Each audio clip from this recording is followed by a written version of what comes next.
আসসালামু আলাইকুম বন্ধুরা, আজকে আপনাদেরকে একটা জিনিস দেখাবো। জিনিসটা হইতেছে এই যে আমার আনারস গাছ। আনারস গাছটা আজকে 3 বছর আগে লাগাইছি। 3 বছর আগে লাগাইছি, 3 বছর ধরে আনারস গাছটা খালি বড় হয় কিন্তু আনারস হয় না।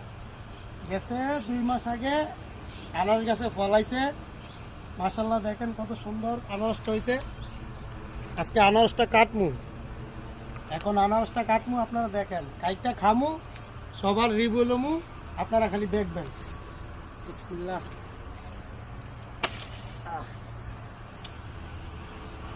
কত সুন্দর না মুসলিম? ইয়েস। তোমার কাছে কেমন লাগতেছে? একেবারে অমায়িক। না না, রিয়েল বলো, একটু সাফা কম করে মারো। একদম অরিজিনাল। আমার কাছে সেই লাগতেছে। তত বেশি মিষ্টি না, কিন্তু চলে।